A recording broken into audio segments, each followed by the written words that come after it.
12절부터 마지막 절까지입니다. 이 말씀이 우리 지난주에 이어서 계속 이어지는 말씀인데요. 지난주는 여기까지 했죠. 하늘과 땅이 과연 장소의 개념이냐 상태의 개념이냐. 장소의 개념으로 본다면은 그건 반드시 가야 될 그런 장소죠. 하늘나라. 복습하는 거예요. 하늘나라 하면은 장소로 생각하면 반드시 가야 되기 때문에 어떻게 해야 되죠? 드리고 바치고 섬겨야 돼요. 그런데 상태 개념으로 보면 반드시 가야 될 어떤 목표 지향점이 아니라 내 안에서 이루어지는 현재 진행형의 모습일 수 있다라는 거죠. 자, 미래가 있고요. 현재가 있습니다. 그 다음에 과거가 있어요. 그러면 우리는 보통 과거, 현재, 미래라고 이야기를 하잖아요. 이 셋 중에 제일 중요한 게 뭐죠? 여러분들에게. 저에게. 현재가 제일 중요하죠. 그런데 어떤 사람은 과거에 붙잡혀서 살고 있어요. 과거 상태로 현재를 살고 있다는 얘기죠. 또 어떤 사람은 미래에 붙잡혀서 현재를 살고 있어요. 그럼 현재를 살고 있는 겁니까? 아니죠. 현재 있으면서 미래를 살고 있고 현재를 살지 못하고 과거를 살고 있어요. 과거의 어떤 아픔, 과거의 어떤 상처, 과거의 어떤 결핍에 묶여가지고 현재를 살지 못해요. 과거라는 시간 속에서 현재를 살고 있는 거죠. 현재를 살지 못하니까 뭐를 못하냐면 그 나이를 못 먹어요. 그 나이를 못 먹는다고요. 시온이 여행할 때 제가 시온이한테 한 방 얘기를 했죠. 야, 너는 터키, 이집트에 있으면서 무슨 일본에 가서 즐길 걸 꿈꾸냐? 그냥 이집트에 있으면 이집트를 즐겨야지. 이집트를 누려야지. 뭐 지금은 몸이 힘들어서요. 이제 일본에 가가지고 일본에서 마음껏 즐기려고요. 그게 바로 무엇에 붙잡혀서 사는 거예요? 미래에 붙잡혀서 사는 거예요. 현재를 못 누려요. 그런 식으로 여행을 하면은 여행을 아무리 많이 해도 어느 나라를 갔다 오긴 했지만 하나도 몰라. 미래에 붙잡혀서 사니까. 과거에 붙잡혀서 살면은 과거의 아픔, 결핍, 상처, 섭섭함, 이 화남, 분노 이런 것에 붙잡혀서 살면은 현재를 못 사는 거죠. 그렇죠? 그러니까 현재를 살려면은 철저하게 과거하고 어떻게 해야 돼요? 끝나야 돼. 이게 이미 현재에 다 녹아져 있어야 돼요. 20살이면 20살의 과거가 1살부터 20살까지의 모든 시간이 녹아져서 현재에서 어우러져서 살 때 20살을 사는 거죠. 그렇죠? 그런데 과거 7살까지는 잘 먹었어. 잘 살았어, 현재를. 그런데 7살부터 무슨 사건이 있어가지고 7살부터 20살까지 못 살았어요. 7살에 딱 멈춰 있어요. 그러면 이 친구는 20살을 살더라도 몇 살을 살고 있어요? 그냥 7살인 거예요. 과거에 묶여서 사는 거예요. 발전이 없는 거죠. 현재를 못 누리는 거죠. 한 번 붙잡히면 놀랍게도 이 사람이 20이 되고 70이 돼도 70살이 돼도 이 사람은 몇 살로 살아가요? 7살로 살아갈 수밖에 없는 거예요. 그래서 과거를 어떻게 해야 돼요? 용서를 해야 돼. 요때 요만큼 때문에 70살이 돼도 7살로 살아가니까 요만큼을 끊임없이 용서를 해줘야 돼요. 아니 저는 당하기만 했는데요. 내가 뭘 당하기만 했는데 억울한데 어떻게 용서를 해요? 용서를 해주셔요. 그래서 주기도문에 뭐라고 얘기를 합니까? 우리가 우리에게 죄 지은 자를 사하여 준 것 같이, 용서하여 준 것 같이 우리의 죄를 용서하여 주옵시고. 내가 용서하니까 용서를 받는다라는 얘기예요. 이게 과거지향적인 사람들에게 해당되는 말씀이죠. 자, 미래지향적인 사람. 현재를 살면서 미래에 대한 꿈만 가득해. 뭘 하겠다, 뭘 이루겠다. 아니, 뭘 하겠다, 뭘 이루겠다라는 건 좋아요. 그런데 현재는 하나도 안 살고 뭘 이루겠다 그러고 그래.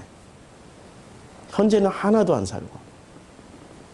우리 교회도 수험생이 꽤 있어서 말씀드리는데, 현재에 충실하게 살면 미래는 자연적으로 성취가 되는 거예요.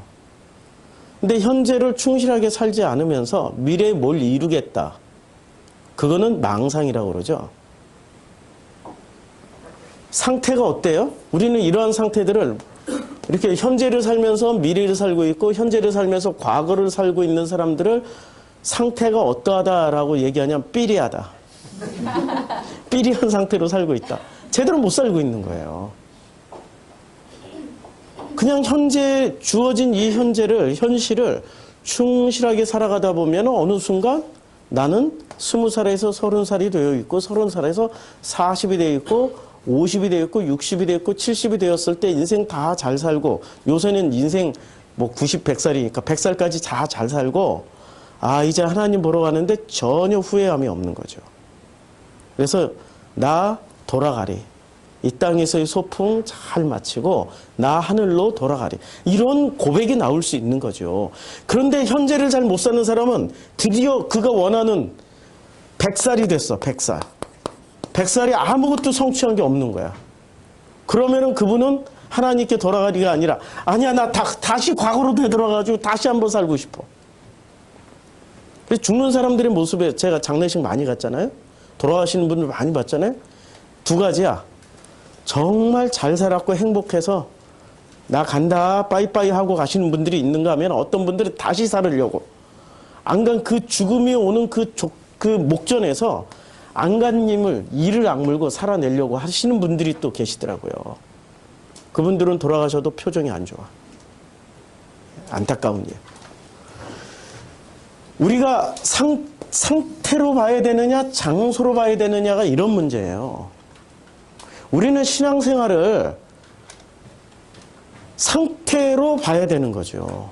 현실 상태, 지금 상태, 현재의 상태로 보고 현재를 누리면서 사는 게 우리들의 해야 될 어떠한 그 자세인 거죠.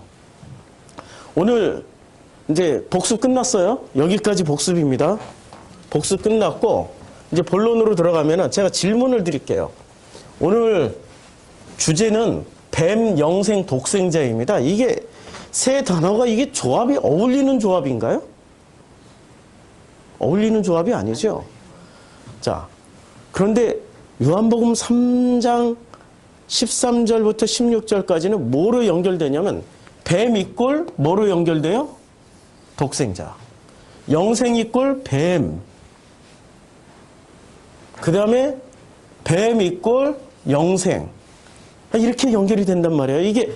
이게 어울리는 단어입니까? 뱀과 독생자가 어울리는 단어예요? 전혀. 뱀하고 영생하고 어울리는 단어인가요? 전혀. 그런데 영생과 독생자는 어울려요. 잘 어울려요. 이게 도대체 조합이 안 되는 단어들을 3장 13절부터 시작해서, 아니 12절부터 시작해서 16절까지 딱 조합을 시켜놔 버렸어요. 이거 도대체 어떻게 설명이 가능하냐 이거죠. 이것 또한 이렇게 생각하면 돼. 장소냐 상태냐. 자, 독생자 안에는 지금 중요한 내용들이 들어있는데, 특히 이 영생을 먼저 봅시다. 영생을 먼저 보면은, 영생이라는 단어 안에, 자, 영생이라는 단어를 한번 보자고요. 헬라어로. 자, 영생, 3장, 영생을 얻게 하려 하심이라 했는데, 자, 영생이 어떻게 나와 있습니까? 조회, 이게 조회예요. 조회, 아이오니오스, 아이오니온, 본문에서는 아이오니온, 조hen, 아이오니온 이렇게 되어 있어요. 영생을, 요거는 영이고 요거는 생이에요. 이 단어가 지금 조합이 되어 있죠. 조합이 되어 있죠. 그러니까 두 가지 단어가 붙어 있어요. 조회는 숨이에요. 숨, 호흡이에요. 그러니까 영원한 호흡이야. 헬라식의 개념의 영생이라는 개념은, 영생이라는 개념, 헬라인들의 개념은 조회, 이 조회라는 단어는 이게 숨이에요. 숨 쉬다 할 때 숨. 숨이 끊어진다 그러면 죽는 거잖아요. 그 다음에 아이오니오스. 이게 영원하다라는 뜻이에요. 영원이라는 개념이에요. 그러니까 영원한 숨이야. 그러니까 헬라어는 국치어란 말이에요. 우리처럼 이렇게 그 고맥락 언어가 아니고 저맥락 언어예요. 그래서 두 개가 합쳐져 있어서 숨을 영원히 쉰다라는 것을 영생이라고 생각하고 있었어요. 영원히 숨 쉰다. 자, 영원히 숨 쉰다. 영원히 숨 쉬는 것을 뭐라고요? 영생. 근데 우리가 생각하는 영생은 영원히 숨 쉬는 거예요? 아니면 영원히 존재하는 거예요? 우리하고 개념이 다르다니까요? 우리와 다른 개념으로 지금 이 사람들은 썼어요. 그러면 영원히 숨 쉬는 것이 내용물일까요? 아니면 영원히 존재하는 게 내용물이어야 될까요? 이제 헷갈리죠? 우리의 개념으로는 영원히 숨 쉬는 거예요? 영원히 존재하는 거예요? 영생이라고 말하면 영원히 존재하는 거죠. 영원히 존재하는 것은 과거, 현재, 미래 중에 어디에 해당될까요? 현재죠. 영원히 숨쉬고 영원히 존재한다라는 것은 영원히 존재한다. 이것은 현재에 해당되는 얘기예요. 현재. 영존이기 때문에. 늘 영원히 살아가요. 자, 하나님은 영이시니까 과거, 현재, 미래가 있다 없다. 네, 하나로 통합이 돼 있다. 그러면 영원히 존재하는 우리는 그 다음에 뭐가 되는 거죠? 그게 바로 영적이라는 거예요. 영원히 존재하는 거예요. 그럼 영적인 상태는 어떤 상태예요? 현재를 살아가는 사람들이 영적인 상태예요. 과거를 살지 않고 미래를 살지 않고 현재 지금 이 순간을 슬펐던 기뻤던 괴로웠던 행복했던 아팠던 어떻든 간에 이 현재를 그냥 직면하면서 맞닥뜨리면서 사는 사람이 무슨 존재? 그런 사람이 영적인 존재라는 거예요. 우리는 영적인 존재하면은 마치 신비적인 어떤 대단한 어떤 신비적인 그 능력을 막 받는 걸 영적인 그런 거라고 생각하고 있는데 성경에서는 그런 거 안 나와요. 대단한 신비적인 어떤 파워, 능력, 풀 이런 거 어디서 나오는 줄 아세요? 성경에서 안 나오고요. 이교도의 책들에서 나옵니다. 이교도의 경전에서 나와요. 우리가 이렇게 해석하는 것은 원래 성경대로 해석하는 게 아니고 이교도의 습성에 따라서 해석하는 겁니다. 전부 이방 종교.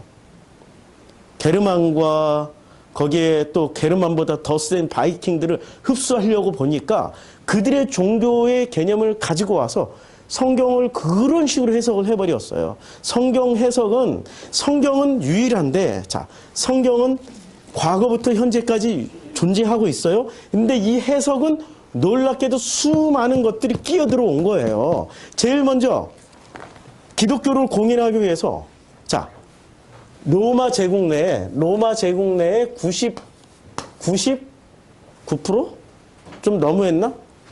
1%만 더 쓰자. 98%와 2% 로마 제국 내 325년 AD 325년 기독교를 공인하기 이전에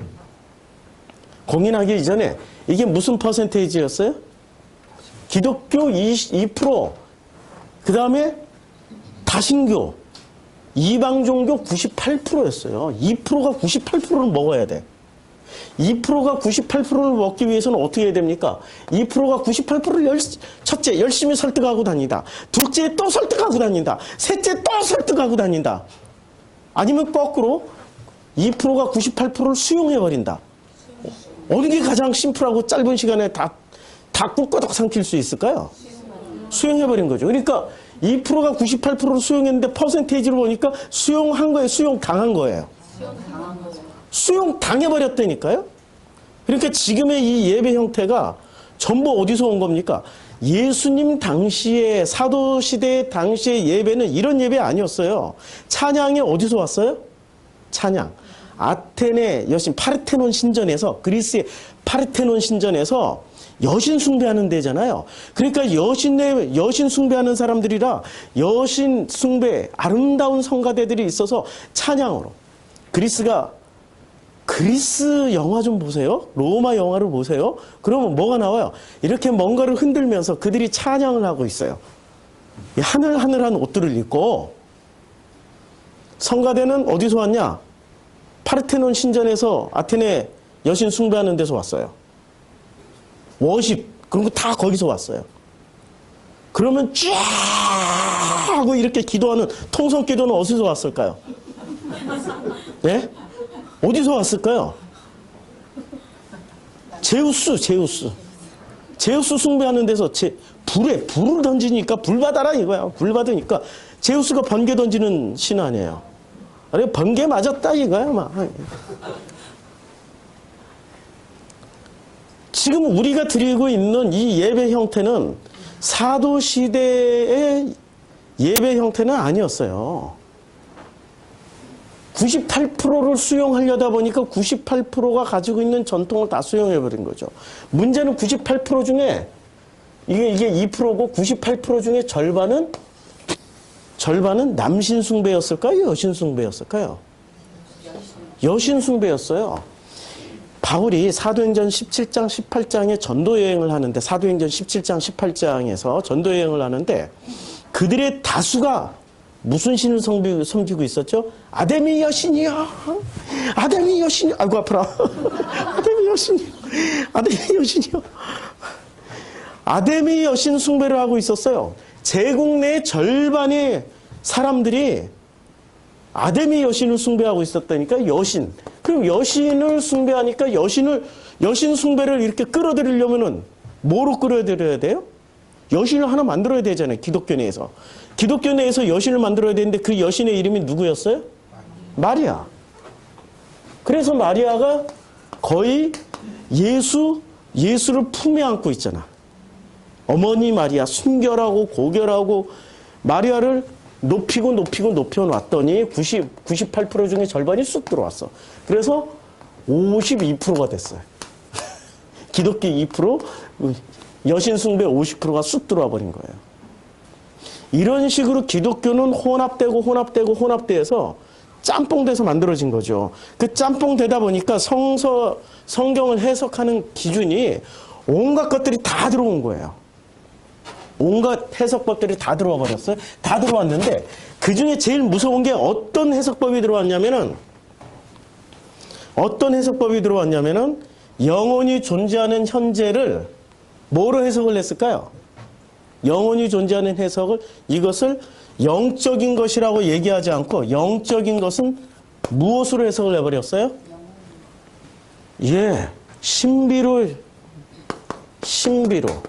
왜냐하면 사도시대의 사도들의 예배에서 신비가 더 많이 일어났을까요? 아니면은 이방 종교의 예배에서 신비가 더 많이 일어났을까요? 사도시대에서 신비는 사도들이 주관했을 때 일어나나요? 하나님의 마음대로 일어나네요. 하나님 마음대로 일어났어요. 사도들 마음대로 일어난 게 아니었어요. 그러니까 일어날 때도 있고 안 일어날 때도 있고 될 때도 있고 안 될 때도 있고. 그런데 이방 종교는 이미 그 매뉴얼이 다 있단 말이에요. 자기네들 종교도 지금 이 기독교는 신생 종교잖아요. 그런데 이방 종교는 역사가 얼마나 될까요? 몇천 년 동안 이어왔던 종교란 말이에요. 매뉴얼대로 하다 보니까 매번 예배 때마다 뭐가 일어나요? 신비와 기적과 병고침과 예언의 사역이 일어나요. 믿지 못하시겠다면 타임머신 타고 한번 가서 보세요. 그 다큐멘터리에 다 나와 있어요. 다큐멘터리. 고대 종교의 신비 다큐멘터리를 찾아보시면 다 나와 있으니까 그 신비가 들어오면서 영적인 것이 현실적이고 굉장히 합리적인 것을 해석을 하지 못하고 뭐로 들어왔냐면 신비로 해석이 돼버린 거예요. 영 이꼴 신비예요. 근데 헬라어 자체가 이미 그것을 헬라어 자체는 저맥락 언어예요. 과학이라는 건 저맥락 언어예요. 고맥락 언어는 헐 대박이잖아요. 자, 이 헬라어로 보면 영원이라는 영생이라는 말은 이거예요. 숨과 영혼이 합쳐진, 영혼이 숨 쉬는 게 영혼이에요. 그럼 이 사람들의 개념은 현실적인 개념일까요? 아니면 미래지향적인 개념이었을까요? 네, 미래지향적. 이것을 읽는 사람들은 조의 아이오니오스라는 단어를 읽는 순간 아, 이건 현실적. 지금 숨 쉬고 있는 그대로 끊임없이 숨 쉬고 살아가는 거야. 얼마나 현실적이에요? 굉장히 현실적이죠? 이게 바로 현재란 얘기란 말이에요. 현재. 그래서 영생이라는 말에는 두 가지가 들어가 있어요. 첫째는 영생이라는 단어의 형태가 있고요. 그 다음에 영생이라는 단어의 내용물이 있단 말이에요. 그치요? 그럼 독생자 하면은 제일 먼저 누가 떠올라요? 예수. 예, 예수. 예수라는 인물이 있고요. 인물. 그 다음에 예수라는 내용물이 있을 거 아니에요. 자, 내용물. 그럼 뱀 하면은 딱 떠오르는 거. 예. 짐승. 뭐 혐오스러운 뭐 있잖아요. 그냥 짐승. 이 짐승은 형태란 말이에요. 그런데 여기서 쓰여졌을 때는 어떤 내용물이 있기 때문에 쓰여진 거 아니에요. 그러니까 내용물이 있어요. 그러면 이 단어들은 전부 다 보이는 것과 보이지 않는 내용물을 가지고 있다는 얘기예요. 여기서 우리가 취해야 될 게 형태를 취해야 될까요? 내용물을 취해야 될까요? 내용물을 취해야 돼. 내용물을 못 취하고 형태만 취하면은 뭐가 되죠? 굉장한 오해를 하게 되고 잘못 가요. 예수라는 인물을 취해야 될까요? 예수라는 내용물을 취해야 될까요? 내용물을 취해야 되는 거죠. 내용물도 모르고 예수 천당 불신지옥 이렇게 외치는 분들이 많이 계세요. 예수가 누구지? 예수가 누구지? 예수 아십니까? 예수 몰라서 여기 다 나오신 거 아니에요. 정확하게 6년 전에 제가 짐바브웨 선교사로 있을 때 여하튼 짐바브웨를 떠나야 될 상황에 직면하게 됐어요. 짐바브웨를 떠나야 될 상황. 근데 떠나야 될 상황인데 그때는 제가 좀 기도하면은 이렇게 하나님의 내면의 음성도 듣고 뭐 주님과 이렇게 대화도 하던 시절이었어요. 지금도 뭐. 근데 그때 제가 왜 짐바브웨를 떠나야 됩니까? 아니 왜 제 선교사 비자가 안 나오죠? 왜 짐바브웨를 떠나야 되죠? 할 때 그때 제 속에서 하나님 말씀하시는 거예요. 너는 예수를 알라. 너는 저에게 했던 말씀. 너는 예수를 알라. 알라라가 신의 이름이 아니라 아르라는 얘기죠. 예? 알라의 망점 찍지 마시고 예수를 알라. 그때 제가 신학을 했고 신학대학에 교목으로 있었고 또 목회도 했었고 선교사로 나와 있으니까 저는 누구를 전하러 간 거예요? 예수를 전하러 갔잖아요. 예수 안다라고 생각했거든요. 저 예수 아는데요? 그랬더니 마치 요한복음 21장에 나오는 베드로에게 내가 나를 사랑하느냐? 라는 질문처럼 3번을 물으시더라고요. 너는 예수를 알라. 아니, 제가 왜, 예수 아는데요? 뭐, 그래, 내가 왜 여행을, 왜 떠나야 되나요? 뭐, 이러고 이제 있었더니 3번째, 한 번 더 말씀하신 거예요. 너는 예수를 알라. 그다음부터는 제가 뭐 할 말이 있겠습니까? 네. 하고 순종하고 그냥 여행 떠나버렸죠. 짐바브웨 포기하고. 근데 여행 떠나면서 한 1년여 정도. 이 아프리카가 놀라운 지역입니다. 이 아프리카 지역을 쭉 관통해서 종단에서 올라가 보니까 이슬람 지역도 있고 기독교 지역도 있는데 기독교 지역 중에 놀랍게도 2000년 역사를 가진 기독교 지역이 있어요. 꽤 많아요. 유럽보다 많아요. 알렉산드리아 교회, 그 다음에 에티오피아 교회. 역사가 2000년의 역사를 가진 교회들이란 말이에요. 그런 기독교를 보면서 제 생각이 바뀌기 시작한 거죠. 내가 예수를 몰랐네? 예수를 알지 못했네? 그래서 예수를 다시 공부했던 시기가 6년 전이었어요. 콥틱교회 자료들 보면서 오래된 기독교의 자료들 보면서 그들의 신앙 형태를 보면서 게다가 유럽으로 건너가서 조지아, 아르메니아 이 교회, 그런 교회 지금으로부터 정확하게 100년 전 1915년도에 인구 600만 중에 200만 명이 순교를 당합니다. 200만 명이. 어느 나라가? 아르메니아가. 터키군에 의해서 이슬람으로 개종하라고 그랬더니 개종 안 한다고. 우리는 기독교인이라고. 기독교인으로 살다 기독교인으로 죽겠다고. 해서 200만 명이 순교를 당해요.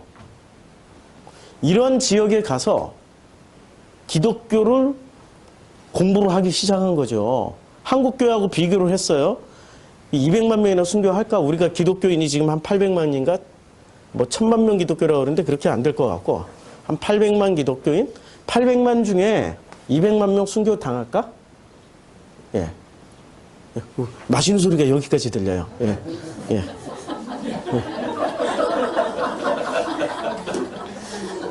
예. 잘하면 녹음도 될 것 같아요.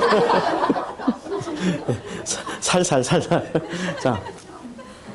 그래서 600만 명 중에 200만 명이 순교를 당합니다. 이런 것을 한국교회하고 비교해 가면서 공부를 해보니 우리는 예수를 몰랐다는 거예요. 예수 몰랐다는 증거가 지금 빵빵 터지잖아요. MS 상회 김사만 회장님부터 시작해서 지금인 과거에는 조용기 회장님, 그 다음에는 오 회장님, 사랑의 상회 오 회장님, 대형 상회로부터 시작해서 엄청 빵빵 터지잖아요. 예수를 알면 그렇게 될까요? 예수를 모르는 거지. 한국교회는 예수 몰라요. 누구만 알아요? 바울만 알아.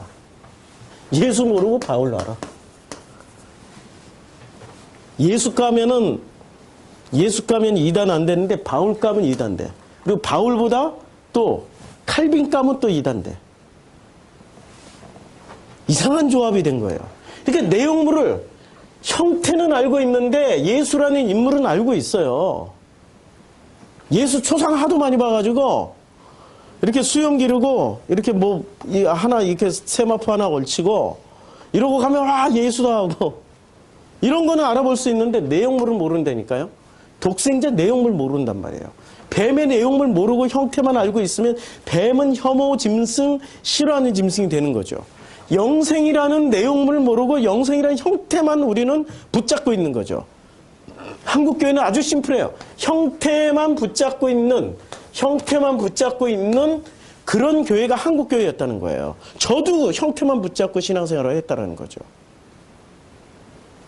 내용물을 알아가는 게, 내용물을 가르쳐주는 게 그게 교회에서 해야 될 일이에요.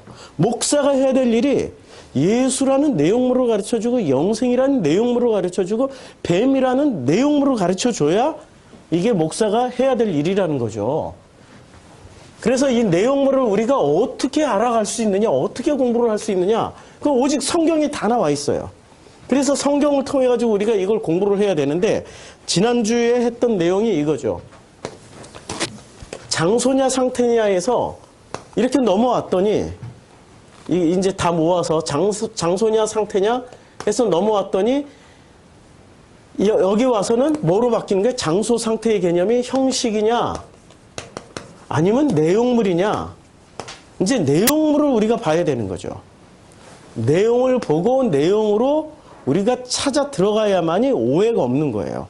자, 여기서 보면은 뱀이란 형태는 어때요?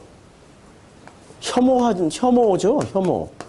그런데 이 뱀이 놀랍게도 정확하게, 지금으로부터 정확하게 2000년 전에, 예수 당시로만 거슬러 올라가도 2000년 전, 그 다음에 3000년 전, 4000년 전, 5000년 전, 그대로 올라가면 올라갈수록 뱀은 혐오짐승이었을까요? 환영짐승이었을까요?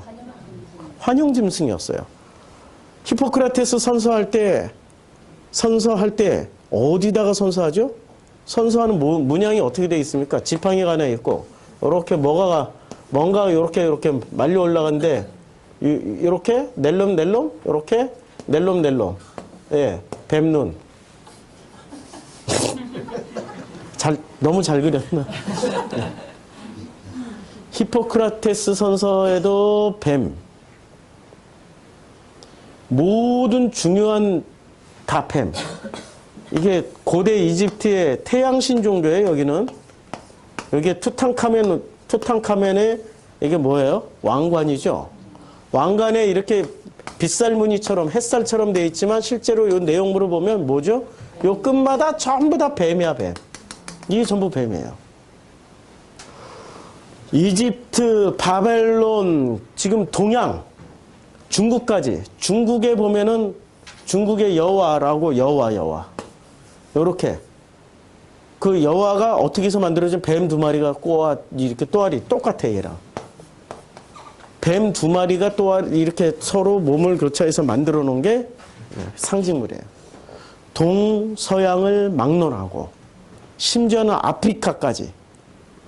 그 모든 인류사의 문명 발상지에서 뱀을 어떻게 생각을 했어요? 예, 뱀은 내용물로 보니까 뱀이 인류사에 결코 혐오가 아니었어요. 혐오가 아니었어요. 근데 우리는 왜 기독교인들은 뱀을 혐오 짐승의 대표 짐승이라고 했을까요? 창세기에 뭘 홀라당 따먹게 만든 존재가 누구였어요? 뱀이었죠. 그러니까 유대인들 머릿속에는 뭐가 들어가 있어요? 유대인들 머릿속에 뱀 이꼴, 예, 뱀 이꼴 사탄이에요. 마귀예요. 유대인들 머릿속에는 뱀 이꼴 사탄 마귀라는 거예요. 자, 유대인들 머리와 유대인들이 가지고 있는 생각과 그 다음에 예수가 가지고 있는 생각을 한번 비교를 해보자고요. 예수, 성서, 성경, 성경이 가지고 있는 것을 비교를 해보자고요. 유대인들은 뱀 이꼴 뭐였어요? 마귀, 사탄이라고 생각하고 있었어요. 예수는 바리새인에게 뭐라고 얘기를 했어요? 바리새인에게 독사의 자식이라고 그랬죠. 뱀 중에서도 무슨 뱀? 독뱀. 독을 가지고 있는 독뱀. 그리고 너희 혓바닥은 사람을 죽이는 독이 가득하다고 얘기를 했어요. 예수가. 그러니까 독뱀이라고 말할 때는 유대인들은 마귀 사탄이라고 생각하고 있었는데 예수는 이 뱀을 누구라고 생각하고 있었어요? 예, 유대인이라고 생각하고 있었던 거예요. 유대인. 아니, 상관관계가 이상하죠? 이 사람들은 지금 마귀 사탄이라고 생각하고 있는데 예수는 유대인이라고 생각했어요. 예수님은 현재를 살아가는 그 예수님의 현재 진행형의 관점에서 본 거고 유대인들은 지금 어느 관점에서 본 거예요? 과거지향적으로 본 거예요. 과거지향적. 과거에 묶여서 사는 사람들이라니까요? 이 사람들이? 그러니까 과거에 묶여서 사는 사람들의 가장 큰 특징이 뭐죠? 회개하는 거.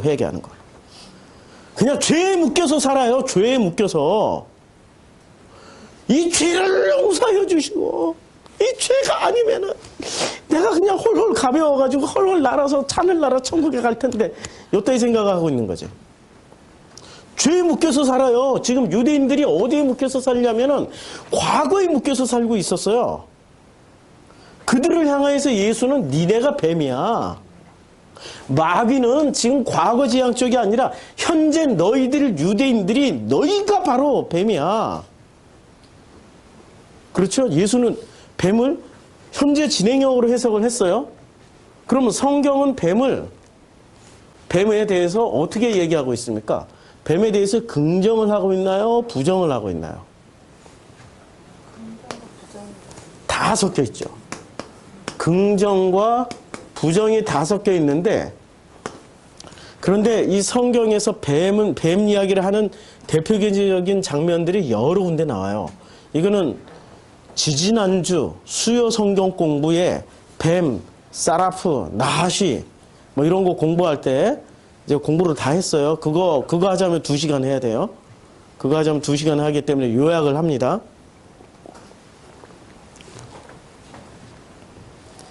이 뱀이라는 내용물이 뭐냐 이거죠. 성경에서 말하는. 예수는 뱀이라는 내용물을 누구로 얘기를 했어? 유대인 너희야. 그러니까 유대인 너희라는 얘기가 무슨 얘기입니까? 유대교 너희가 유대교라는 종교가 너희가 바로 뱀이야 지금. 물어 죽이는 뱀이야. 물어 죽이는 뱀이야? 그러면 성경에서는 물어 죽이는 뱀이 어디서 나옵니까? 광야에서 나오죠. 그래서 지금 3장에 이 배경이 어디죠? 모세가 광야에서 뱀을 든 것 같이 인자도 들려야 하리니. 지금 배경이 어디에요? 출애굽 배경이라고 지난번 설교를 했죠. 출애굽 광야가 배경이에요. 그럼 이 광야에서 뱀의 역할이 뭐였다는 거죠? 물어 죽였어요. 그러면 물어 죽이는 역할을 누가 하고 있어요 지금? 유대교. 그러면 지금 또 물어 죽이는 역할을 누가 하고 있어요? 기독교. 그러니까 예수가 다시 오신다고 그래도 기독교의 회장님들한테 뭐라고 말씀하실 것 같아요? 딱 정해져 있잖아. 이 독사의 자식들아. 이 뱀의 혓바닥들아. 똑같은 얘기 하실 거란 말이죠. 주님은 현재 진행형이니까, 과거에도 현재 진행형이고 여기도 현재 진행형이니까 지금 오신다고 그래도 유대교, 기독교 똑같이 이 독사의 자식들아 얘기를 할 거란 말이에요. 그럼 기독교가 지금 물어 죽이고 있죠? 누구를? 네, 성도들을 물어 죽이고 물어 죽이는 모습을 세상이 다 알고 있죠? 언론에 계속 보도가 되고 있단 말이에요. 자, 그러면 여기서 구원투수가 어디서 나와야 돼요? 구원투수가 이 밖에서 나와야 되나요? 이 안에서 나와야 되나요?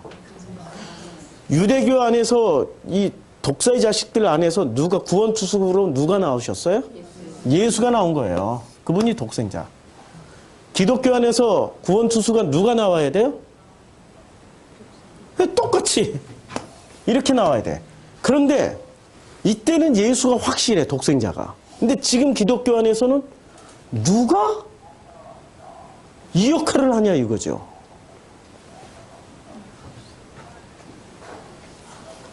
어렵죠? 이제 논리적으로 지금 어렵죠? 자, 뱀은 이제 뱀의 역할이 여기까지예요. 지금 물어 죽이는 뱀은 무슨 뱀? 불뱀. 그러면 살리는 뱀은 노뱀. 광야에서 지금 예수와 모세 사이에는 몇천 년이에요? 2000년 이상. 그럼 광야에서 이렇게 뱀을 들었어요. 그 들린 뱀이 어떤 뱀이었어요? 노뱀. 예, 노뱀. 그럼 노뱀 이전에 뱀은 무슨 뱀이었어요? 불뱀. 물어 죽인 뱀을 노수로 만들어서 달았더니 살아났더라 이거죠. 그렇죠.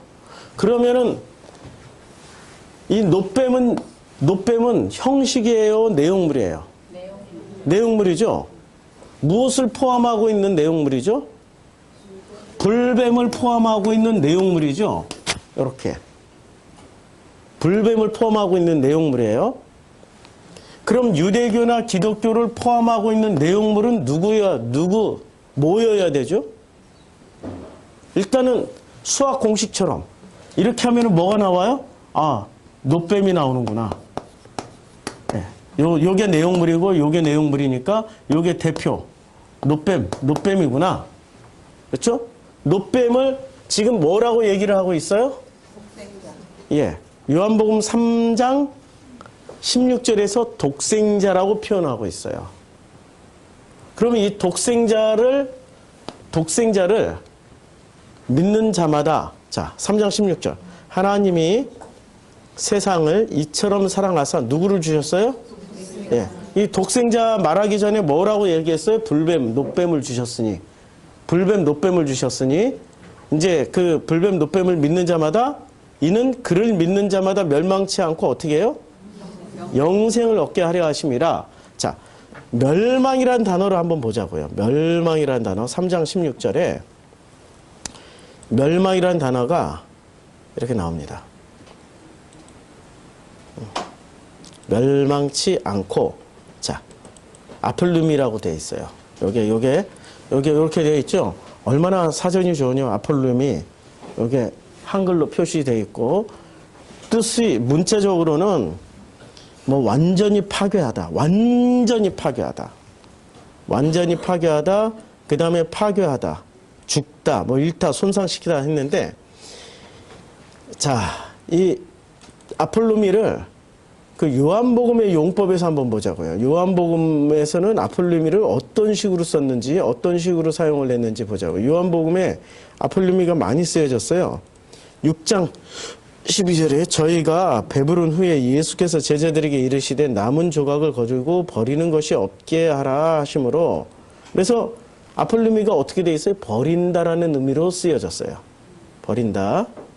그 다음에 요한복음 6장 27절에 썩는 양식을 위하여 일하지 말고, 이 썩는, 그러니까 버린다, 썩는다, 그 다음에 멸망한다, 이런 이제 번역을 이렇게 다양하게 번역을 하고 있어요. 6장 39절에서는 또 뭐라고, 나를 보내신 이의 뜻을 행하려 함이라, 나를 보내신 이의 뜻은 내게 주신 자 중에서 내가 하나도 잃어버리지 아니하고 라고 할 때, 잃어버리지 아니하고, 그러니까 굉장히 다양하게 해석되죠. 아폴루미가 하나로 해석되는 게 아니에요. 이거는 번역자의 마음에 따라서, 번역자의 실력에 따라서 이렇게 다양하게 해석이 되어질 수도 있고, 하나로도 해석되어질 수도 있는 거예요. 이게 번역의 문제예요. 아폴루미는 이제까지 어떻게 됐어요? 멸망, 썩는다, 버린다, 그 다음에 잃어버린다, 이런 뜻으로 쓰여졌어요. 10장 10절에는 도둑이 오는 것은 도적질하고 죽이고 멸망시키는 것. 멸망이란 단어 안에, 아폴루미 안에는 어떤 의미가 들어가 있어요? 썩는다, 그 다음에 버린다, 잃어버린다. 예. 뭐 여러 가지 개념들이 지금 다 들어가 있는 거예요. 그래서 이게 10장은 다 똑같이 쓰여졌고, 11장 50절에 보면은 한 사람이 백성을 위하여 죽어 온 민족이 망하지 않게 되는 것이, 여기서 보면 망하지 않게 된다. 망하지 않게 되려면 어떻게 돼요? 한 사람이 대신해서 죽으면 안 망해. 자, 그래서 이 아폴루미가, 자, 다시 이제 요한복음 3장 16절로 넘어오면은, 이는 저를 믿는 자마다 어떻게 해요? 멸망치 않고. 멸망이란 단어 안에는 멸망, 완전히 파괴돼서 사라지는 것도 있지만, 잃어버린다, 상실한다, 썩어버린다.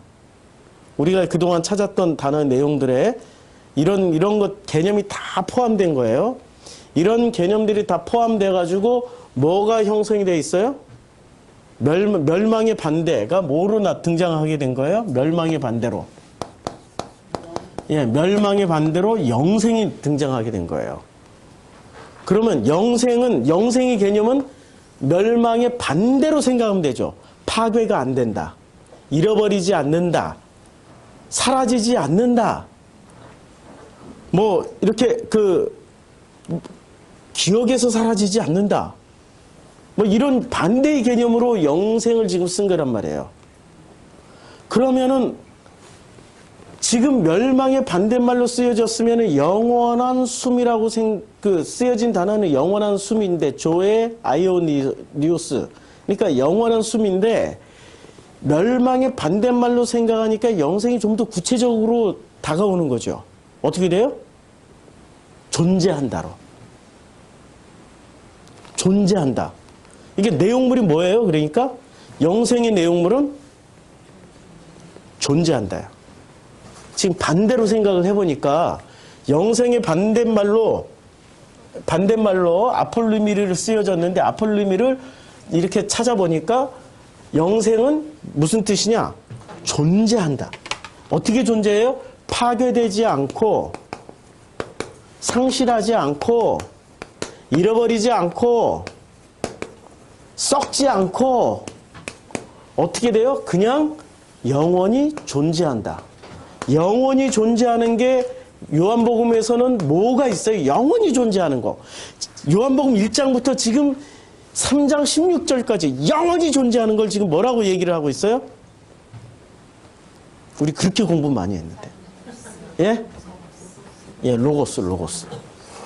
로고스가 영원히 존재해요. 어떨 때 이 로고스가 영원히 존재한다라고 그랬어요? 이 로고스의 어떤 상태일 때? 요한복음 1장 1절부터 5절까지 다시 공부하세요. 다시 들어보세요. 예? 요한복음 1장 1절부터 5절까지 어떤 상태일 때 로고스가 영원히 존재하기 위해서는 호데우스를 향해서 갈 때, 호로고스가 누구를 향해서? 호데우스를 향해서 존재할 때, 그냥 갈 때가 아니라 was being, 그냥 was라고 번역을 했죠. was. 그냥 이런 상태로 존재하고 있었을 때, 호로고스, 이게 이제 섞어서 번역을 한번 해요. 호로고스 was to 호데우스. 이런 상태일 때 어떻게 해요? 영원이란 개념이 성립이 되는 거예요, 지금. 여기까지 이해가 되세요? 지금 제가 물어볼게요. 지금 호로고스, 여러분들은, 우리 성도님들은 우리 아버지를 향해서 지금 존재하고 있습니까? 아니, 존재하고 있어요, 진짜? 아멘 했죠? 네. 아멘 안 하신 분들은 여기서 이 운명이 갈립니다. 여기서 운명이 갈려요. 다시 한번 기회를 드릴게요. 우리 성도님들은 지금 호데우스이신 그 아버지를 향해서 지금 존재하고 있습니까? 아멘. 그 향해서 존재만 하고 있으면 돼. 내가 가는 개념이 아니야. 존재만 하고 있으면 누가 와서 섬겨요? 아버지 하나님 와서 섬겨주시고 영원히 그 존재할 수 있게 해주세요. 그러면 영생은 뭐예요? 아버지를 향해서 존재하는 순간부터 어떻게 돼요? 아멘? 운명이 갈렸죠? 아니, 나라는 존재가 지향성을 가지고 아버지를 향해서 존재만 하고 있으면 뭐가 이루어져요? 영생이 이루어진다. 요한복음은 이래서 철저하게 안티 영주주의예요. 영주주의는 어떻게 해요? 이걸 현재 개념으로 생각 안 하고 죽어서 가는 미래로 해석을 해버리잖아요. 영주주의는 철저하게 미래로 해석을 해요.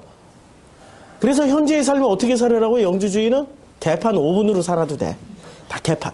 어차피 우리는 뭐 하나님의 아들이 돼 있고, 우리는 뭐 신랑 신부가 돼 있고, 우리는 뭐 영생을 따놓은 당상이고, 우리는 영생을 구원을 확실하게 보장을 받았으니까 마음껏 멋대로 살아.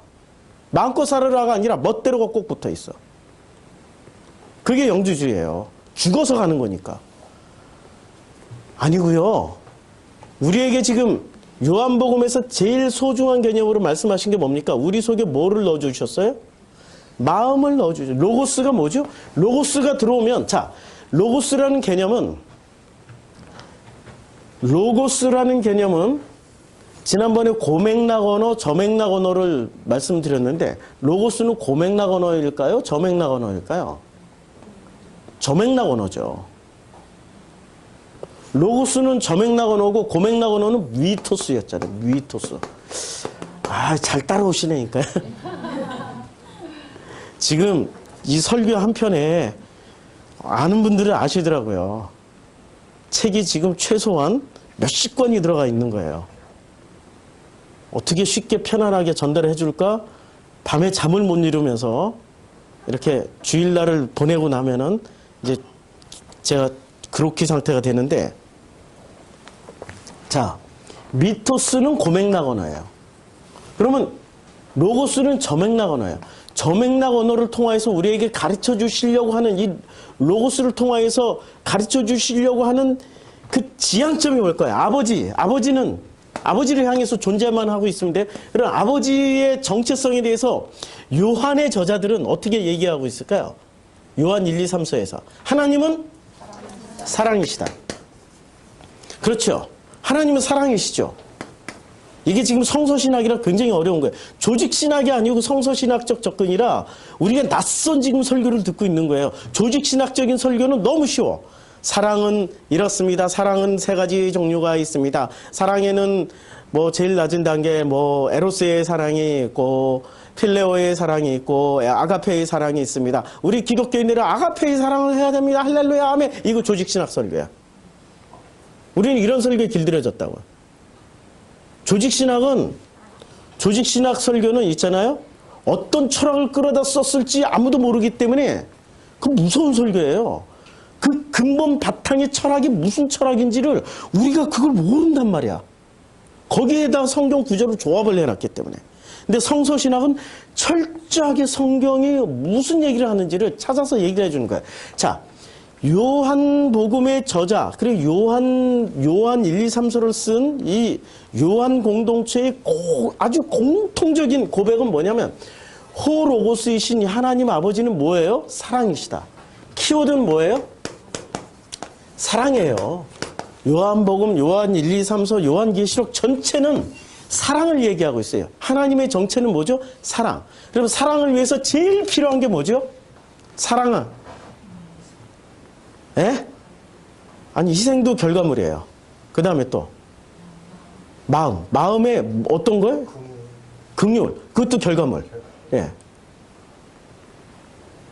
이 모든 것들은 결과물이에요. 희생, 사랑, 그 다음에 무슨 헌신, 충성, 이거 다 결과물이에요.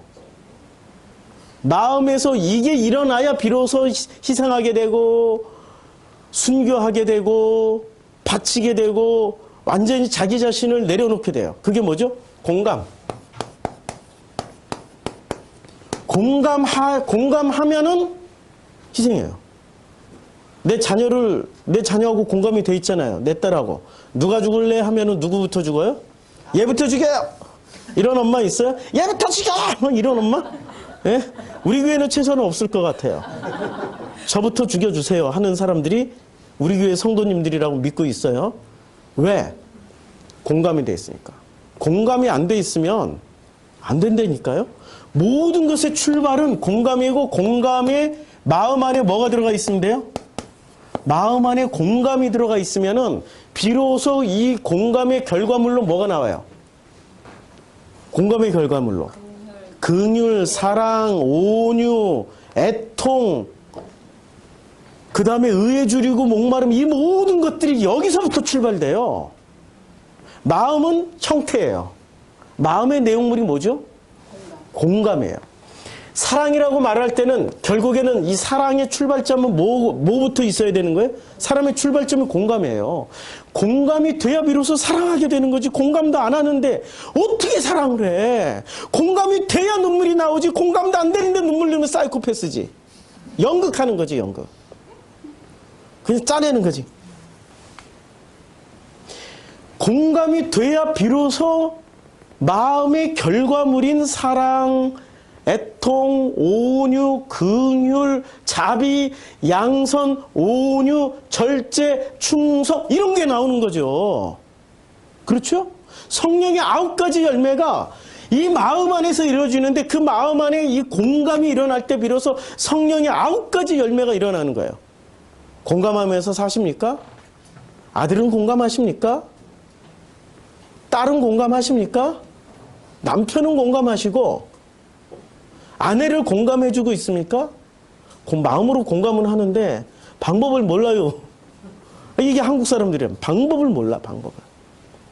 공감은 자기 목표 다 내려놓는 거예요. 요새 저에게 공감을 가장 많이 가르쳐주고 있는 분이 계십니다. 이름하여 하나님의 형상.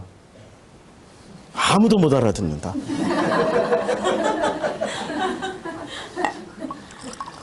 아실 분들은 아실 거예요. 예. 정 하나님의 형상. 이제 아셨죠? 세상에.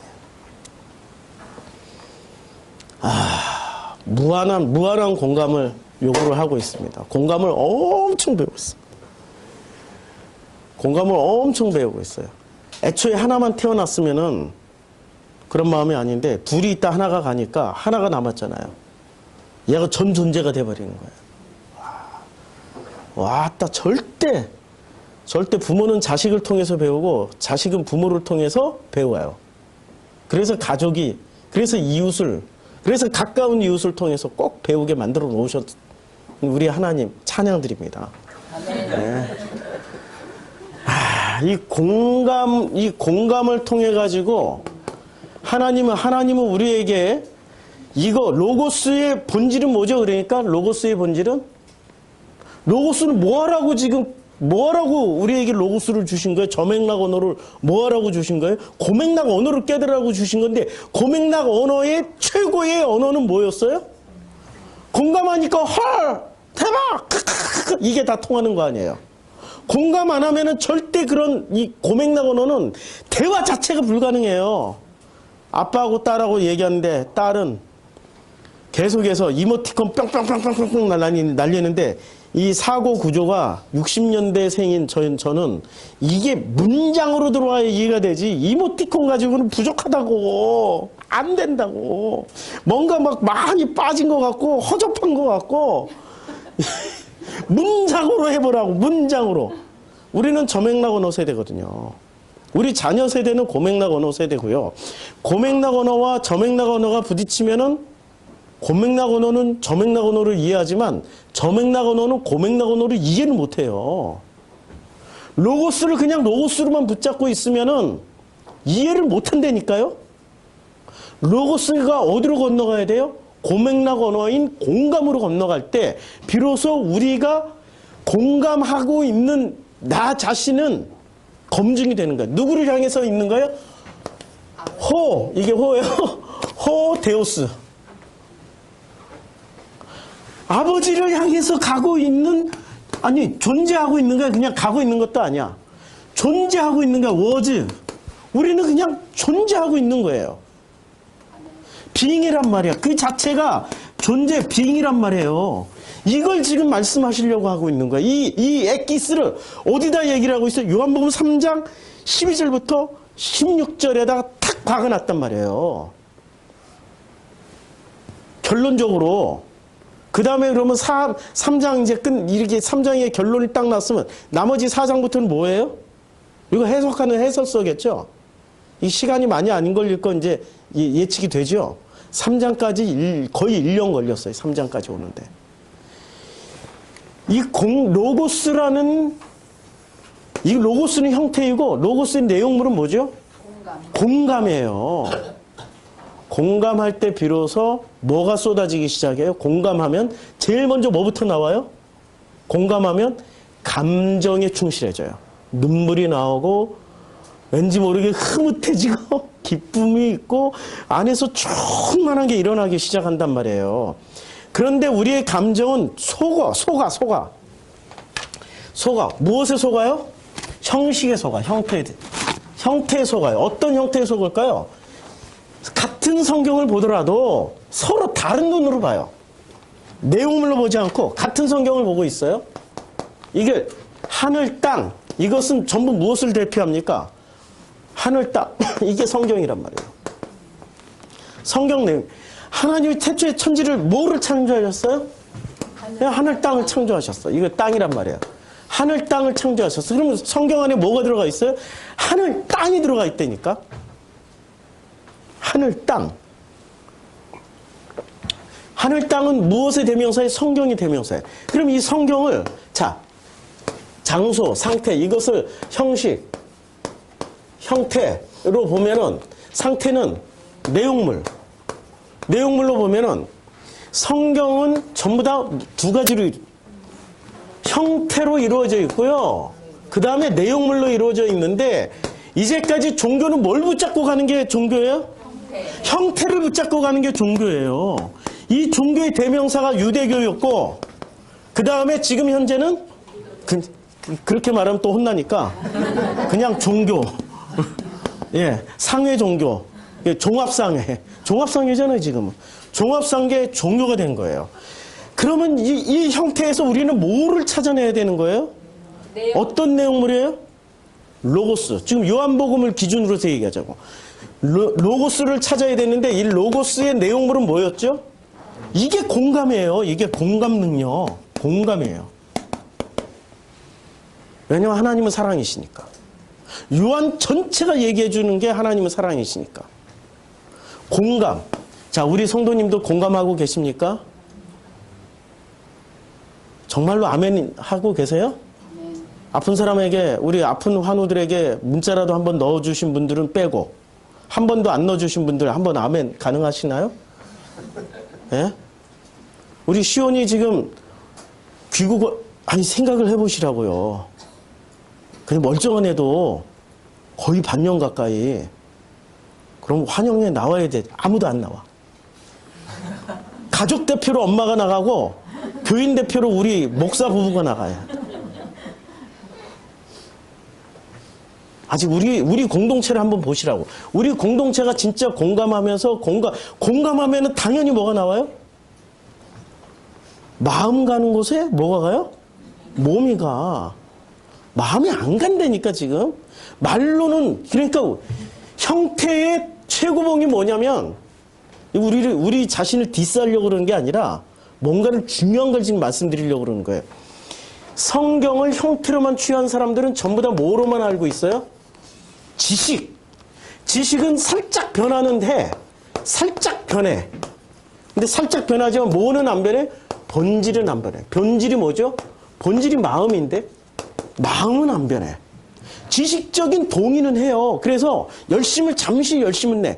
잠시 열심을 내서 잠시 꽃도 피우지만 햇빛이 강하여서 그 뿌리를 내리다 말고 타버리든지 성장하다가 잠시 피어나다가 가시에 찔려서 사라져버리는 그런 씨앗들이에요. 지식은 씨를 뿌렸는데 돌짝밭에 뿌려진 씨, 길바닥에 뿌려진 씨, 가시밭에 뿌려진 씨라고요. 지식으로 취하면은. 그런데 30배, 60배는 어디서 일어나는 일들이에요? 마음에서 일어나는 일이라니까요. 마음이 가면 반드시 뭐가 가요? 행동이 가요.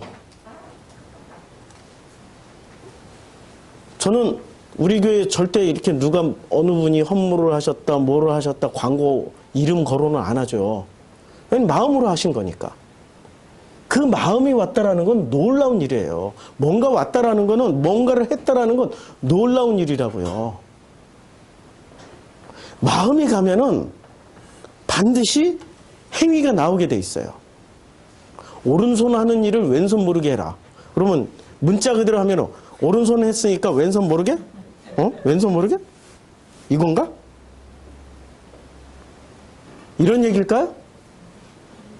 어떤 내용일까요? 생각하면 너무 쉽잖아요. 너무 쉽잖아. 이 사람들은 지식으로 하니까 뭐든지 뭐를 해요? 행동할 때마다 누가 다 알아요? 예? 지식으로 막 행동을 하니까 누가 다 아냐고. 예? 예. 내가 알고 너가 알고 다 알아. 근데 마음이 움직여서 하면은 아무도 몰라요. 옛날에 이게 있었잖아요. 형님 먼저, 아우 먼저. 이게 볕단 쌓아놓고 형님 먼저, 아우 먼저. 서로 그 마음이 움직이니까 아무도 모르는, 아무도 들키지 않는 그 밤중에 몰래 가서 갖다 놨고, 형님도 그것을 몰래 갖다 놓고. 마음이 움직이면 오른손 하는 일을 왼손이 모르게 하는 겁니다. 마음이 중심이란 말이에요. 우리 가정이 마음이 회복됐어요? 아니, 우리 교회는 참 놀라워요. 우리 교회 이제 출석하면서 일어나고 있는 일들. 작년까지는 무슨 거듭남의 체험을 하고, 뭐 하나님 만났다고 하시는 분들이 있었어요. 더러더러 있었는데, 올해는 그런 분이 없고, 대신 뭐를 만나요? 가족을 만나. 엄마를 만나고, 내 자녀를 만나고, 내 아들을 만나고, 딸을 만나. 형제를 만나고. 그게 거듭남보다, 아니, 선택을 해봐. 거듭남의 체험이 더 중요할까요? 진짜 내 이웃을 내 몸처럼 체험하는 게 더 중요할까요? 그렇게 고백하시는 분들은 영생에 대한 내용물을 취하시는 겁니다. 형식을 취하는 사람은 거듭남이야! 구원의 확신이야! 이게 형식이야, 이게. 이게 형식이라고. 그런데 그런 형식으로 체험했던 사람 지금 하나도 안 남아있어, 지금. 우리 교회 하나도 안 남아있어. 너무 놀랍게. 고민 많이 했어요. 아니 왜 이렇게 거듭남의 체험을 했는데 왜 우리 교회를 왜 떠나지? 놀라운 체험을 했는데 왜 떠나지? 이게 형식이었어. 내용물로 체험하는 사람들은 저하고 신앙생활을 오랫동안 할 것을 기대합니다. 최소한 창세기 끝날 때까지. 최소한 창세기 끝날 때까지. 자, 그래서 이 영생에 대한 내용물을 취하는 사람들이, 자, 하나님이 전해주려고 하시는 게 몇 개였어요? 10개였다, 100개였다, 1000개였다. 하나였다. 하나였죠. 하나님이 전해주시려고 하는 게 하나였어요. 자, 하나라는 의미를, 독생자라는 의미를 한번 보시자고요. 독생자를 주셨으니, 이 독생자라는 단어가 모노게네스예요. 독생자. 박스 안에 들어가 있죠? 모노게네스. 이게 독생자라는 뜻인데, 이 독생자라는 뜻을 요한복음에서만 한번 찾아볼게요. 너무 많이 나오니까 이 모노게네스는, 자, 요한복음 1장 14절. 말씀이 육신이 되어 우리 가운데 거하심에, 이게 지금 모노게네스예요.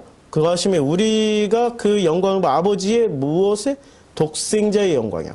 그러니까 아버지의 독생자의 영광이라는 것은 그 아들 예수에게만 주신다라는 거예요? 아니면 그 로고스를 가진 사람들의 얘기예요? 로고스를 가진 사람들. 그렇죠. 로고스는 저맥락언어고, 고맥락언어는 뭐죠? 공감 능력. 공감 능력을 가지면 뭐가 되는 거예요? 독생자. 예수가 아니고 독생자, 그냥. 예수하면 큰일 나요. 이만이 돼요. 그냥 공감 능력을 가지면 독생자가 되는 거. 그 독생, 단 하나에, 단 하나를 받은 거예요. 아버지는 단 하나에서 다 출발하신 거란 말이에요. 아니, 이 세상 원리도 원자 하나에서 다 출발한다니까요? 원자 하나에서. 나는 우리 자녀들 얼굴을, 우리 교회에 처음 올 때 자녀들 얼굴을 유심히 봐요. 아, 우리 자녀들 얼굴을 유심히 보는데, 이렇게 보면 처음에 와서 주눅 들어있고 벌써 딱 보면 알아. 왜냐면 내 자녀들도 그랬으니까. 나도 이렇게 컸고. 근데 교회 나오면서 점점 얼굴이 펴지고 밝아지고 하는 것을 보니까, 이야, 우리 교회 독생자들이 참 많구나. 독생자라는 개념이 무슨 개념이라고요?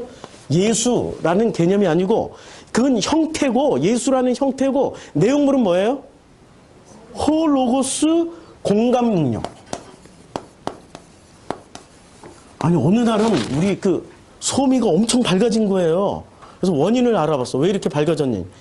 야, 우리 교회 성도님이 볼 때마다 10,000원씩을 주면서, 야, 네가 제일 언니니까 동생들 좀 이거 가지고 챙겨줘라. 그러니까 얘가 그거 가지고 사면서 혼자 힘으로 동생들을 다 이렇게 케어하고 하려고 하는데 얼마나 힘들었어요. 근데 10,000원 하나가 생기니까 얼마나 좋아.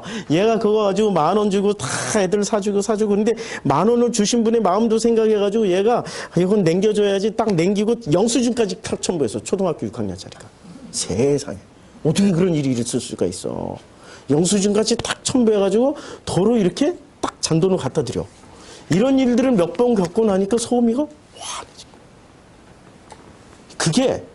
그게 아주 작은 거지만 이게 마음이 가는 거란 말이에요. 마음을 주고 마음을 받고, 마음을 주고 마음을 받고, 마음을 받았을 그 마음으로 동생들에게 따뜻하게 전해주니까 우리 주일학교는 위대한 주일학교입니다.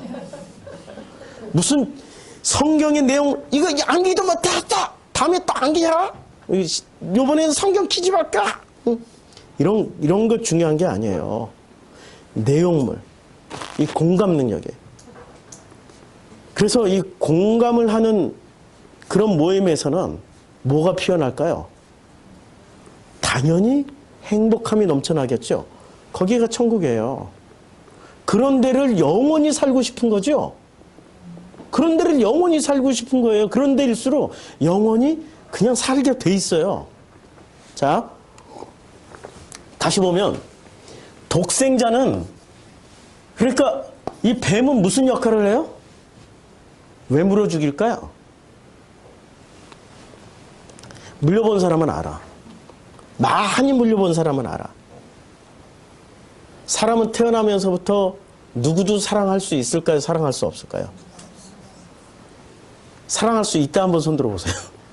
아무도 없죠? 사랑할 수 없다. 전부 다 공감하고 있죠?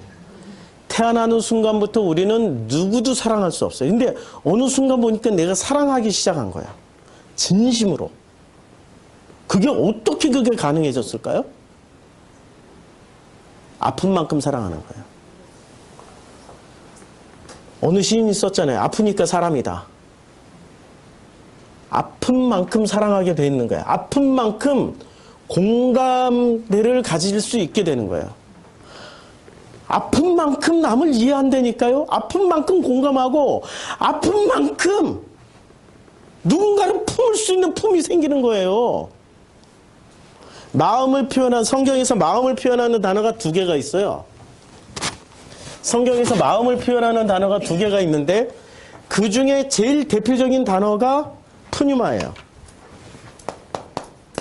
푸뉴마가 마음을 표현하는 단어고 또 하나는 카르디아. 카르디아라는 단어가 있어요. 푸뉴마는 이런 개념으로 생각하시면 돼요. 요게 푸뉴마는 이런 개념으로. 요게 중립지대. 아무것도 없어. 빈 공간이야. 요게 수식어가 무엇에 붙느냐에 따라서 수식어가 하기오스. 하기오스 기저귀, 깨끗한 기저귀. 그 다음에 아카달토스. 아카달토스. 요것이 푸뉴마 하기오스가 되면은 뭐가 돼요? 깨끗한 마음이에요, 그냥. 깨끗한 마음을 뭐로 번역했냐면 성령이라고 번역했어요. 그럼 성령은 어떤 상태예요? 이거 지금 요한복음 얘기, 마가복음 얘기, 요한복음 얘기예요. 깨끗한 마음을 성령이에요. 성령이 임하신 사람은 깨끗한 마음이 돼서 깨끗한 마음은 뭐를 해요? 이때부터 뭔가를 이렇게 뭔가를 공감하기 시작하는 거예요. 근데 아카달토스가 붙으면 뭐가 돼요? 푸뉴마 아카달토스가 이렇게 붙으면 요거는 아카달토스는 더러운이라는 뜻이에요. 더러운. 하교스는 깨끗하고 얘는 더러운. 더러운 게 딱 붙으면 번역을 뭐로 해요? 귀신, 마귀 뭐 이런 걸로 번역을 해요. 그러니까 우리 마음이 더러우면 귀신, 깨끗하면 성령. 자, 그럼 카르디아는 어떤 개념이냐면 카르디아는 요 마음이라는 게 있는데 요게 중립지대가 아니에요. 이미 요 안에 사랑, 미움, 뭐 바글바글 이 별의별 걸로 바글바글 막 이렇게 돼 있는 거예요. 온갖 잡탕들이 다 바글바글 들끓고 있어. 다 들끓고 있는데 요것의 대표적인 게 지식으로 뭔 챙겨놓은 거, 자기의 경험으로 뭔가를 챙겨놓은 거, 뭐 이렇게 해서 성공해야 되게 된 비전 뭐 이런 거 다 들어가 있는 거야 지금. 이름 좋잖아. 비전을 품어라. 뭐 지식을 가져라. 뭐 경험을 쌓아라. 이런 게 다 들어가 있어가지고 이런 거에 카르디아예요. 근데 이 카르디아는 어떻게 해야 돼요? 물려 죽어요. 그렇죠. 뱀 얘기하고 있잖아요. 역시 역시 올해 출석하신 분답습니다. 뱀에게 물렸을 때 어떻게 돼요? 뱀 독이 퍼지면서 이런 걸 죽입니다.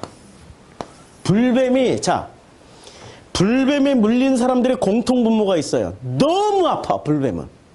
광야에서 이 민수기에 나온 광야에서 이 불뱀에게 물렸을 때 그 고통에 엄청난 신음을 하고 있어요. 죽지도 않고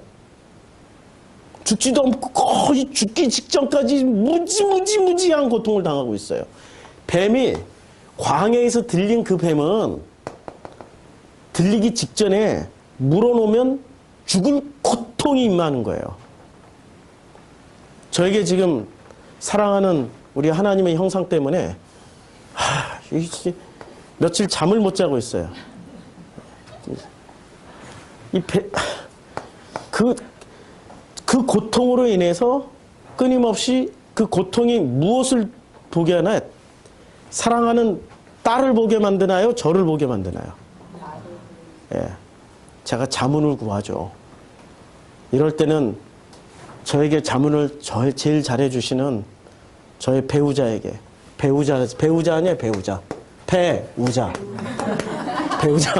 배우자에게 물어봐야 돼. 뭐든지 배우자랑 같이 사는 이유는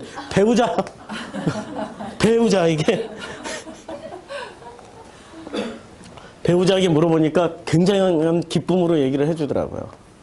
그럴 때 나는 이런 프로젝트를 가지고 있는데 당신은 어때? 그랬더니 그냥 사랑만 해줘. 품어주기만 해.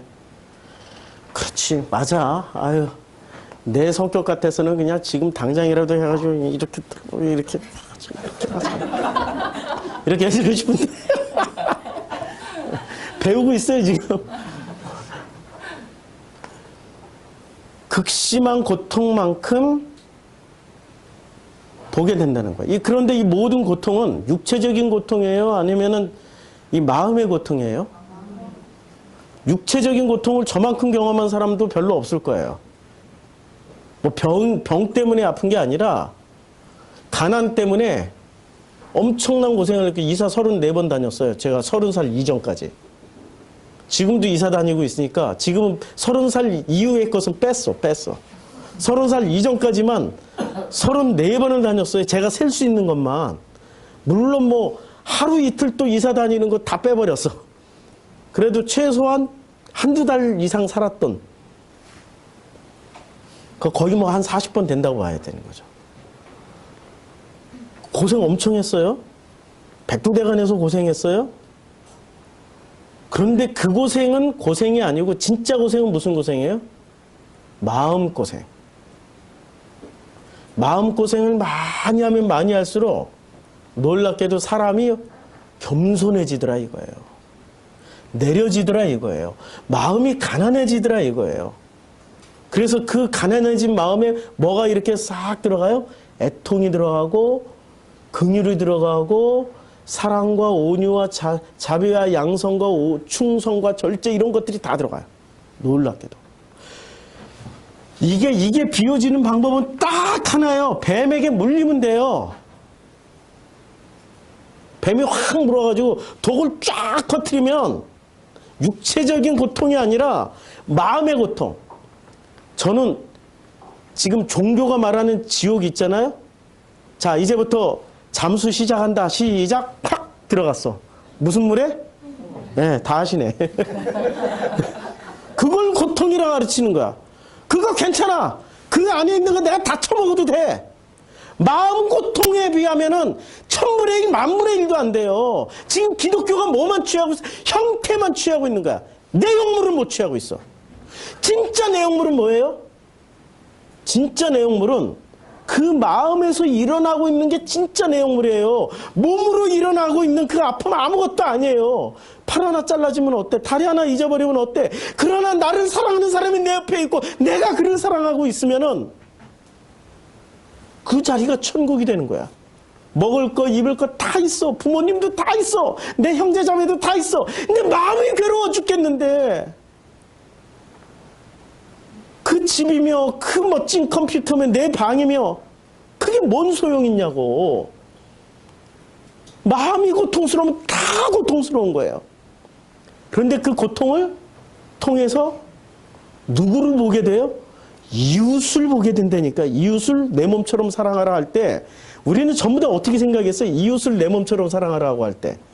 나를 이렇게 보듬어 주듯이 이웃도 보듬어 줘야 되는구나. 이렇게 생각하고 있죠. 이렇게 생각하시면 돼요. 이웃을 내 몸처럼 사랑하라고 할 때는 내 마음의 극심한 고통으로 인해서 내가 비워지듯이 이웃 또한 나의 사랑으로 사랑이 들어가면 처음엔 독인 줄 알았는데 나중에 이게 싹 비어서 푸뉴마 하기오스가 되고 나서 보니까 독이에요, 사랑이에요. 그러니까 뱀, 영생, 독생자 도저히 어울리지 않는 단어를 이렇게 딱 조합을 시켜놓은 거예요. 요한복음 3장 12절부터 16절까지는 뱀, 영생, 독생자라는 단어를 딱 이렇게 연결시켜 놓은 거예요. 이해가 되죠? 네. 지금은 고통이고 괴롭지만 그러나 그것이 사랑이었다는 것을 깨닫게 되는 그 순간 그때 우리는 공감 능력을 가지게 되고 그 공감 능력을 가지는 순간부터 호로고스가 내 안에 존재하고 있는 거예요. 그 순간부터 우리는 하나님을 향해서 가는 뭐가 돼 있는 거예요? 독생자가 돼 있는 거예요. 독생자는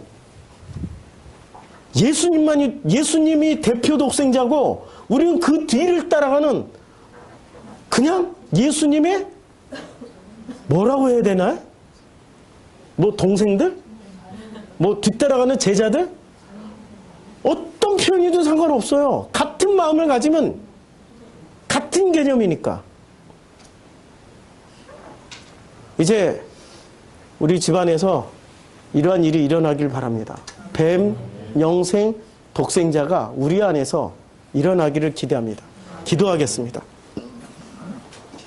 아버지 하나님,